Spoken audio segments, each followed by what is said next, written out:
Assalamualaikum warahmatullahi wabarakatuh.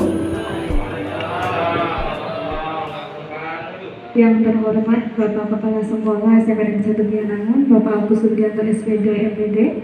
Yang saya hormati Bapak Ibu Guru beserta sosialisasi Modul 1 Pendidikan Guru Penggerak Angkatan 4 beserta anak-anakku yang saya cintai dan saya banggakan. Bapak Ibu peserta sosialisasi Modul 1 Pendidikan Guru Penggerak, marilah kita awali kegiatan pada hari ini dengan bacaan basmalah bersama-sama dan yang non-muslim menyesuaikan. Bismillahirrahmanirrahim.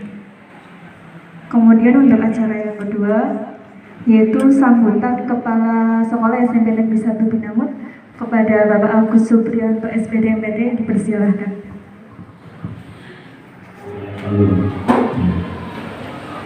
Bapak Ibu yang hormati, pada kesempatan yang berbahagia ini saya sampaikan terima kasih yang sebesarnya pada Bu Umi, Kabit Guru Penggerak Angkatan 4 Kabupaten Cilacap, yang kebetulan Bu Umi ini adalah teman kita di SMP Negeri 1 Binangun, dengan harapan nanti setelah Bu Umi nanti menjadi guru penggerak yang sesungguhnya. Ini kan masih CGP ya. Nanti kalau C-nya sudah hilang menjadi CP, menjadi guru penggerak 8 bulan lagi, tepatnya nanti bulan Juli ya.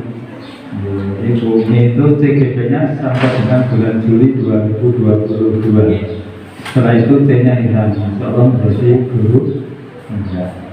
Terima kasih kepada Bapak Agus Sugianto SPD MPD yang sudah memberikan sambutannya. Untuk acara selanjutnya yaitu pembacaan puisi yang akan dibacakan oleh Ananda Indra. Kepada Indra dipersilahkan.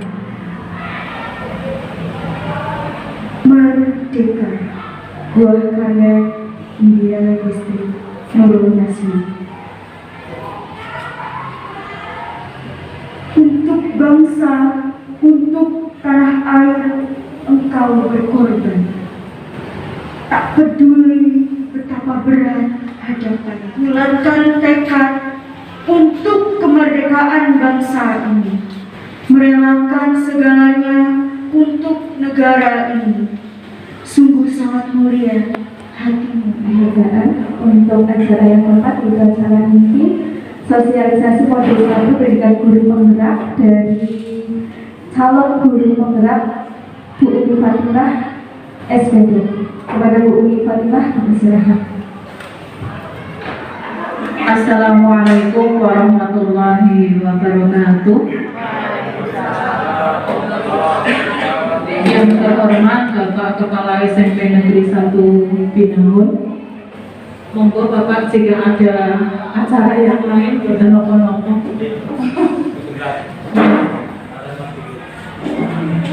Yang saya hormati, meskipun tidak hadir di ruangan ini, insya Allah beliau akan hadir secara virtual.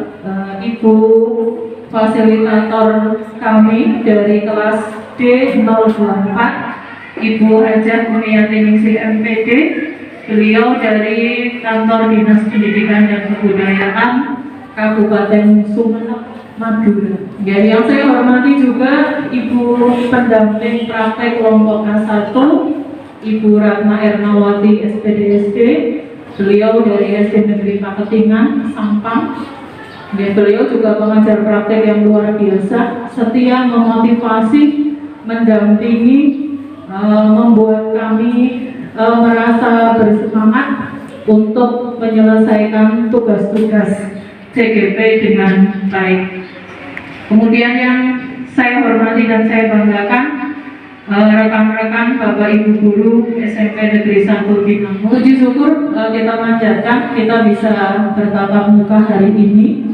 Ya, seperti judul yang tertera di depan Bapak Ibu semuanya, hari ini adalah sosialisasi Modul 1 Pendidikan Guru Penggerak Angkatan 4, di mana di Modul 1 ini yang dipelajari antara lain adalah tentang filosofi pemikiran Ki Hajar Dewantoro dan budaya positif.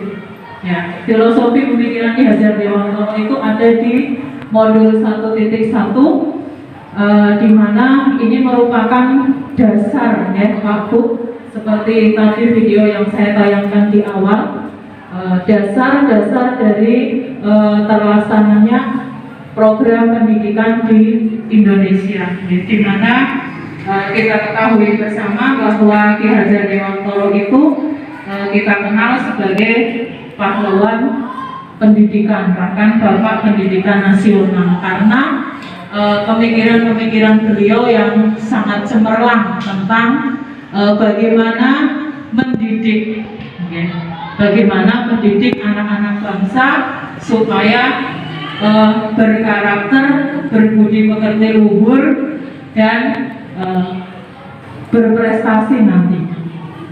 Boleh di slide kedua. Saya mulai dari pemikiran yang pertama yang disampaikan oleh Ki Hajar Dewantoro, yaitu bahwa pengajaran yang di dalam kurung itu saya kurang fasih membacanya, konon katanya itu bahasa dari Belanda. Pengajaran itu merupakan salah satu bagian dari pendidikan. Maksudnya pengajaran itu tidak lain adalah pendidikan dengan cara memberi ilmu atau berfaedah buat hidup anak-anak, baik lahir maupun batin. Jadi mengajar tidak hanya sesuai kurikulum yang sudah kita sepakati bersama-sama, tetapi mengajar itu juga harus memperhatikan apakah yang kita berikan itu berfaedah baik lahir maupun batin bagi kehidupan anak-anak nantinya. Sehingga pendidikan atau pengajaran yang kita laksanakan di sekolah lama-kelamaan disempurnakan dari waktu ke waktu, tidak hanya belajar menghadap buku di kelas saja, Pak Bu, bisa di dalam kelas, bisa di luar, di lingkungan dimanapun anak-anak bisa mendapatkan ilmu yang kelak akan berfaedah untuk hidup mereka. Slide berikutnya Bu. Kemudian yang kedua, pendidikan. Kalau tadi pengajaran, sekarang pendidikan. Pendidikan diartikan sebagai tuntunan dalam hidup dan tumbuhnya anak-anak. Maksudnya pendidikan itu menuntun segala kodrat yang ada pada anak-anak agar mereka dapat mencapai keselamatan dan kebahagiaan yang setinggi-tingginya, baik sebagai manusia maupun sebagai anggota masyarakat. Nah, ini yang mencoba, yang mungkin kemarin Bapak Ibu semua juga terlibat, mencoba saya lakukan ke anak-anak. Jadi bukan hanya mengutamakan nilai ulangannya harus 100, nilai PAS-nya harus 89, nilai PTS-nya harus 95. Nah, kemarin kita mencoba baru di kelas 8A, B, C, D, E, dan H. Nah, kita buat proyek untuk mereka belajar. Itu panjang Bapak Ibu bekerjanya, tidak hanya 1-2 hari. Ya Mbak ya, kita sudah intensif chattingan di grup itu sudah sejak selesai PTS. Jadi merencanakan, kemudian melakukan, mengevaluasi sampai dengan merefleksi apa yang bisa kita lakukan. Dan ternyata di sana tidak ada anak yang bodoh, tidak ada anak yang diam. Semuanya aktif, semuanya senang, semuanya bahagia dengan passionnya masing-masing. Yang tidak suka pelajaran, sudah saya pecat saja petang sapu, segalanya naik tangga masang-masang dengan gembiranya. Yang senangnya belajar, udahlah saya bikin persembahan aja buat nanti pameran atau expo-nya. Nah, jadi mereka bisa happy atau bahagia dengan perannya masing-masing. Yang ketiga, pendidikan berhubungan dengan kodrat dan keadaan setiap anak. Jadi tuntunan pendidikan itu diperlukan bagi anak sama pentingnya seperti pada saat petani menanam padi. Ya, jadi pendidikan hanya menuntun, bukan memaksakan. Ya, seperti kita menanam padi, kita tidak bisa memaksakan menanam padi kok nunggune panen jagung. Itu tidak mungkin, ya Pak Bu. Jadi kalau kita menanam padi, kita rawat, kita pelihara, kita pupuk, ya nanti jadinya panennya panen padi. Nah, jadi pendidikan itu diperlukan untuk menuntun siswa, ya, supaya mereka terhindar dari hal-hal buruk yang dapat muncul dari berbagai jenis keadaan. Sama seperti tanaman itu punya hama. Jadi petani ya penting karena harus memelihara tanaman dari hama itu. Ya, kemudian yang sudah kita saksikan tadi di video awal ada teori konvergensi, ya, yang menyatakan bahwa watak manusia itu dibagi jadi dua bagian. Yang pertama intelligible atau bagian yang berhubungan dengan kecerdasan atau pikiran, dan yang kedua biologis, yaitu bagian yang berhubungan dengan dasar hidup manusia, di mana kedua watak ini harus selalu kita seimbangkan dalam mengembangkannya. Jadi dengan 3 cara tadi, olah pikir, olah rasa, dan olah raga, yang sudah biasa kita lakukan ketika kita membersamai anak-anak untuk belajar. Kemudian yang tidak kalah menariknya ketika saya ketemu dengan modul 1 adalah di bagian ini Bapak Ibu, bahwa permainan anak adalah pendidikan, yang sekarang sudah jarang sekali anak-anak yang tahu. Bahkan Mbak yang di belakang itu mungkin sedikit sekali yang tahu. Gateng, tahu Mbak gateng? Nah, pakai batu, pakai bola bekel. Gateng, kemudian unclang. Nah, itu ternyata mendidik anak agar bisa bersikap teliti, cekatan, titis, menjernihkan penglihatan. Nanti boleh di-googling permainan tradisional gateng dan unclang. Coba Mbak, seperti apa permainannya. Kemudian dakon, jumlah suweng, kubuk. Nah, ini yang bisa sampai dulu kita gelut nggih. Kalau kubuk balap-balapan kalah, nah, itu jangan medegel rasanya.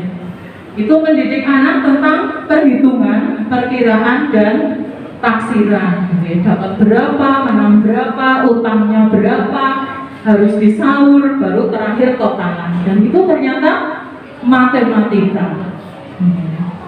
Kemudian yang ketiga ada gogak soter, jamuran, jonjang. Nah, itu mendidik anak tentang kekuatan, kesehatan, cekatan, dan keberanian. Kemudian ngeronce. Ngeronce siapa Mbak? Ada yang tahu? Iya, merangkai bunga. Menyulam itu mendidik agar anak memiliki sikap tertib dan teratur. Jadi alangkah baiknya kalau di sela-sela permainan zaman sekarang nanti kita di sekolah tetap menyelipkan permainan-permainan seperti itu. Biasanya Pak Willy kalau 17-an itu gobak sodor paling rame. Insya Allah COVID segera hilang, kita bisa kembali meriah. Kita lanjutkan ke topik berikutnya tentang budaya positif. Dari beberapa hal yang kita pelajari bersama tadi tentang pemikiran Ki Hajar Dewantoro, mungkin ada di sini Bapak atau Ibu guru yang ingin berbagi pengalaman, monggo. Oke, Bu Tia, silakan.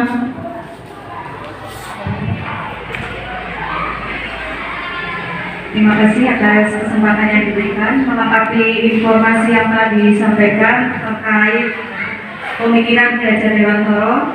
senada dengan yang telah kita dapatkan ketika kita bersama-sama mengikuti diklat Guru Seri Merdeka Belajar di SIPKB, bahwa yang pertama dalam menyelenggarakan pengajaran dan pendidikan kepada rakyat, Ki Hajar Dewantoro menganjurkan agar kita tetap memperhatikan ilmu jiwa, ilmu jasmani, ilmu keadaban dan kesopanan seperti etika dan moral, ilmu estetika, dan menerapkan cara-cara pendidikan yang membangun karakter. Kemudian yang kedua, seorang pendidik yang baik, kata Ki Hajar Dewantoro, harus tahu bagaimana cara mengajar, memahami karakter peserta didik dan mengerti tujuan pengajaran agar dapat mewujudkan hasil didikan yang mempunyai pengetahuan yang mumpuni secara intelektual maupun budi pekerti serta semangat membangun bangsa. Dan yang ketiga, Ki Hajar Dewantoro melihat manusia lebih pada sisi kehidupan psikologisnya. Menurutnya, manusia memiliki daya jiwa yaitu cipta, rasa, dan karya. Pengembangan manusia seutuhnya menuntut pengembangan semuanya, daya secara seimbang. Pengembangan yang terlalu menitik beratkan pada satu daya saja akan menghasilkan ketidaktahuan perkembangan sebagai manusia. Menurut saya demikian sepemahaman saya. Terima kasih. Ya, terima kasih kepada Bu Diah yang sudah melengkapi informasi berdasarkan pengalaman beliau ketika mengikuti diklat Guru Belajar, kebetulan seri Merdeka Belajar. Itu materinya juga banyak yang sama, membahas tentang pemikiran Ki Hajar Dewantoro, hubungannya dengan konsep Merdeka Belajar. Oke, saya rasa cukup untuk topik yang pertama. Yang kedua, ini ada di bagian akhir modul 1.4. Jika nanti Bapak Ibu berkesempatan mengikuti diklat CGP, ada di bagian akhir modul yaitu tentang budaya positif.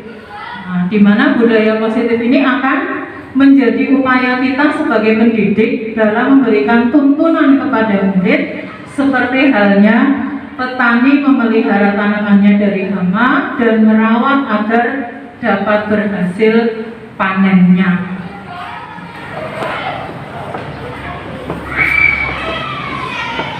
Di mana untuk membentuk budaya positif di sekolah itu nanti kita harus melalui beberapa tahap, Bapak Ibu, mulai dari lingkaran yang paling dalam.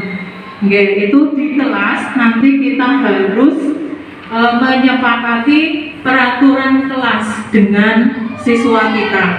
Kemudian setelah peraturan kelas terbentuk, maka akan menjadi sebuah keyakinan kelas yang ketika sudah menjadi sebuah keyakinan, baik ditulis ataupun tidak di dalam kelas, itu warga kelas sudah akan berusaha untuk melaksanakannya.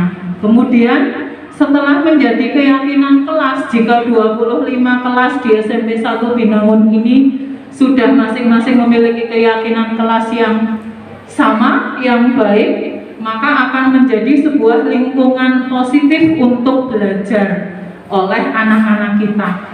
Nah, setelah lingkungannya positif, berlangsung dalam waktu yang lama atau bahkan selamanya, maka hal-hal positif itu akan menjadi sebuah budaya. Jadi Pak Willy tidak perlu lagi memasang tata tertib. Nah, tapi siswa sudah sepakat, yakin, terbiasa dilaksanakan. Oke, nanti di bagian belakang juga akan kita bahas bagaimana prosesnya. Oke. Nah, kemudian sebagai langkah pertama dalam membentuk budaya positif di sekolah, maka kita harus merubah paradigma atau cara pandang kita dari yang semula dalam mengontrol itu kita menggunakan stimulus respon, kita ubah menjadi teori kontrol. Bedanya nopo? Sudah saya sajikan dalam tabel di depan. Kalau di stimulus respon, kita mencoba mengubah orang agar pandangannya sama dengan kita. Ya, jadi memaksa, sedikit memaksa. Ini salah, ini benar. Ya, tapi kalau di teori kontrol kita berusaha memahami pandangan orang lain tentang dunia. Jadi kita cari tahu dulu apa, mengapa, bagaimana, kenapa kok orang itu melakukan hal-hal yang tidak semestinya.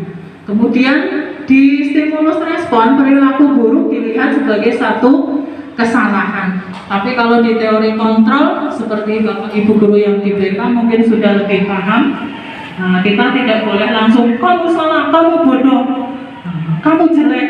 Tapi kita harus memahami bahwa semua perilaku itu memiliki tujuan, bahkan perilaku salah sekalipun. Ya, misalnya di kelas kita menemui siswa kok sampai menek-menek meja, ya. Nah, kita tidak boleh langsung, kamu nggak sopan, sini hukum, tarik. Tapi kita harus telusuri, apa sih mas? Itu lagi ngapain kayak gitu? Kepengen apa? Kita harus tahu kebutuhan apa yang ingin dipenuhi dari tingkah laku yang mereka lakukan. Itu menggunakan teori kontrol. Kemudian perbedaan yang lain, orang lain bisa mengontrol saya. Kemudian di teori kontrol itu hanya ada yang bisa mengontrol diri kita. Jadi kita nggak perlu dilarang-larang sama orang lain. Tapi kalau kita sudah paham bisa mengontrol diri kita, ya kita bisa ngerti, oh ini baik kalau saya lakukan, oh ini jangan karena nanti efeknya begini. Oke, ini tadi tentang keyakinan kelas, hukuman dan penghargaan. Oke, mengapa tidak peraturan? Kenapa harus keyakinan kelas?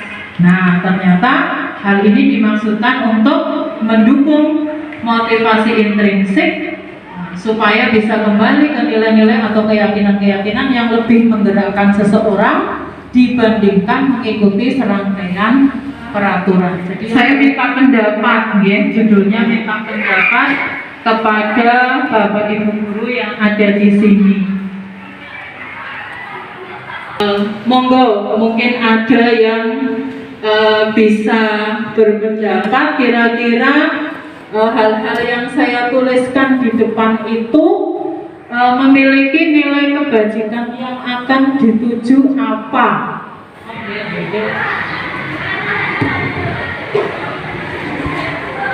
Ya, terima kasih atas waktunya. Menurut saya, untuk peraturan selalu mengembalikan buku di tempatnya. Nilai kebajikan yang dituju atau keyakinan kelasnya adalah tanggung jawab. Kemudian untuk peraturan dilarang mengganggu orang lain. Nilai kebajikan yang dituju atau keyakinan kelasnya yaitu menghormati orang lain dan diri sendiri. Kemudian untuk peraturan hadir di sekolah 15 menit sebelum pembelajaran dimulai. Untuk nilai kebajikan yang dituju yaitu menghormati orang lain, komitmen pada tujuan atau berkomitmen. Kemudian untuk peraturan dilarang melakukan kekerasan. Nilai kebajikan yang dituju yaitu keselamatan, menghormati Bu Laili. Sekarang kita coba bersama ya Bapak Ibu di slide berikutnya Bu. Ya. Selalu mengembalikan buku ke tempatnya, itu menuju ke nilai kebajikan berupa tanggung jawab. Kemudian dilarang mengganggu orang lain, itu lebih ke menghormati orang lain dan dirinya sendiri. Monggo kita coba bagaimana Pak Willy, hukuman atau sanksi atau konsekuensi beberapa statement yang kita tayangkan di atas. Terima kasih kepada saya siang kesempatan hari ini. Untuk konsekuensi atau hukuman, yang pertama mencatat 100 kali dalam bentuk kalimat, saya tidak akan terlambat lagi. Itu karena anak terlambat sekolah, itu hukumannya atau sanksinya itu berupa hukuman. Terus yang kedua, lari mengelilingi lapangan basket 2 kali karena terlambat hadir ke sekolah, itu konsekuensi hukumannya berupa hukuman bentuknya. Yang ketiga, murid diminta untuk push up 15 kali karena tidak menggunakan masker ke sekolah, itu dalam bentuk hukuman. Ya, terima kasih untuk kesempatan berbaginya. Dilanjut, Bu. Oke, jadi tadi seperti yang disampaikan oleh Pak Willy, kita bisa mengidentifikasi antara perbedaan dari hukuman dan konsekuensi. Yaitu ketika kita melakukan hukuman, maka sesuatu yang menyakitkan harus terjadi. Kemudian dilanjutkan Ibu. Nah, ini tadi ya, sebelum kita melakukan restitusi kepada siswa, kita harus mengingat bahwa ada 5 kebutuhan dasar manusia. Yang pertama, kebutuhan akan cinta kasih atau rasa memiliki dan dimiliki. Apalagi anak-anak kita sudah menjelang remaja, nah, mereka sudah banyak sekali kebutuhan ke arah sana. Kemudian kebutuhan akan kesenangan, ya, kebutuhan akan kebebasan, dan kebutuhan akan penguasaan. Kemudian kebutuhan dasar yang harus kita penuhi tentunya adalah kebutuhan untuk bertahan hidup. Ya, monggo, mungkin ada lagi yang mau berpendapat dari yang pertama sampai keempat. Itu hal-hal yang biasa kita temui sehari-hari. Ya, dari yang pertama Ibu Guru bilang, aku nggak boleh bersenandung suatu mengerjakan tugas, katanya kelas harus tenang, tidak ada suara. Padahal aku kan senang menyanyi.